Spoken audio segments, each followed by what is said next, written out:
to the flag of the United States of America, and to the republic for which it stands, one nation.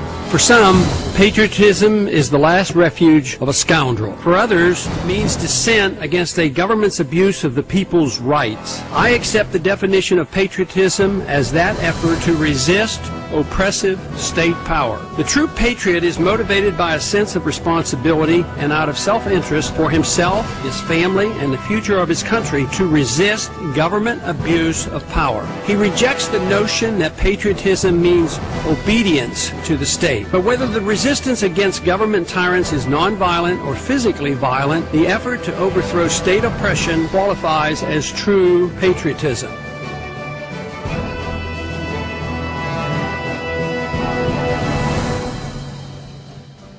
In case you were concerned that the Dow dropped more than 500 points today, its biggest one-day loss since the September 11th attacks.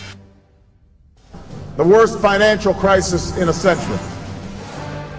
A day after the elections, economy front and center for this market with an Obama president. While you were talking, the Dow continuing to take a leg lower. It is off by 157 points, moved down by some of those stocks you just mentioned.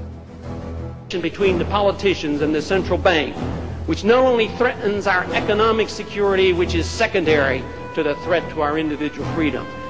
A more sophisticated and less well-known technique for enhancing the state is the manipulation and transfer of wealth through the fiat monetary system operated by the secretive Federal Reserve.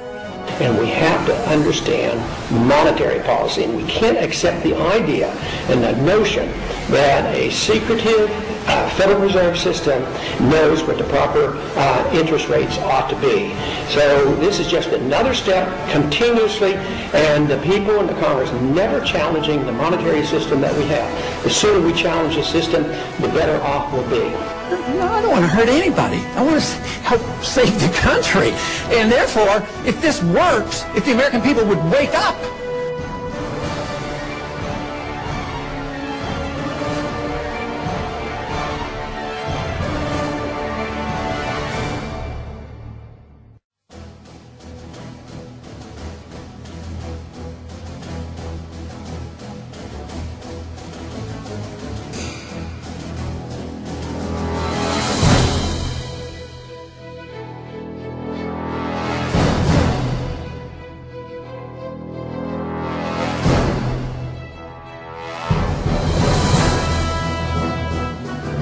It has been said that when in the course of human events, an oppression so revolts its subjects that it becomes necessary to alter or abolish the means of that tyranny.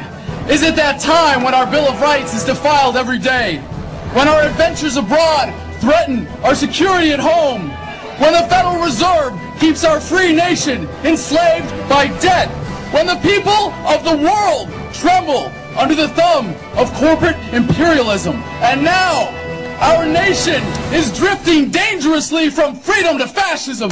So I have to ask, is it time?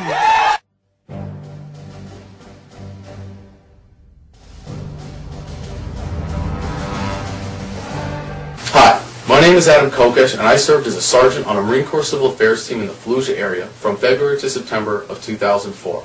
I have witnessed the pain, suffering, and inevitable blowback of our interventionist foreign policy firsthand. However, that policy is merely a symptom of the greater problem of our financial system in the United States, the heart of which is the Federal Reserve Bank. That's why I'm endorsing Restore the Republic's call for a National Day of Action on Saturday, November 22nd, demanding an end to the Federal Reserve and a return to sound monetary policy. The Federal Reserve is the worst kind of Orwellian doublespeak misnomer, as it is neither federal nor is there any reserve. It is a privately owned banking cartel with a government-sanctioned monopoly to create money out of thin air. When it does so, it imposes the worst kind of regressive tax on America's poor and working class through inflation. It was originally promised to stabilize the economy and the value of the dollar, but the purchasing value of the dollar has actually gone down by 98% since its inception. It is also the primary enabler of our interventionist foreign policy, American corporatism, and our bloated federal government. Personally, I will be organizing for the event in Washington, D.C., where we will be at the Federal Reserve headquarters at 20th and Constitution at 1 p.m. on Saturday, November 22nd. If you can't come to D.C. to join us, please go to endthefed.us to find your local branch of this criminal, privately owned banking cartel near you.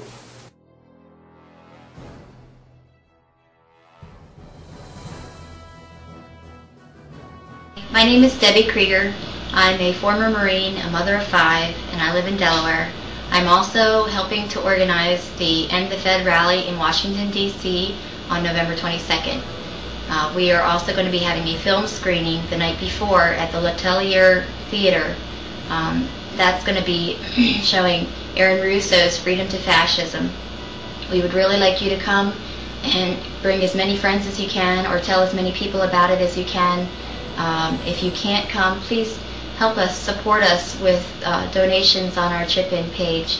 We really need to bring awareness to people and inform them about the Federal Reserve so that they can start talking about it to people. And also, we really want to support H.R. 2755, Ron Paul's plan to abolish the Federal Reserve. And if you can help out in any way, we'd really appreciate it. Thanks.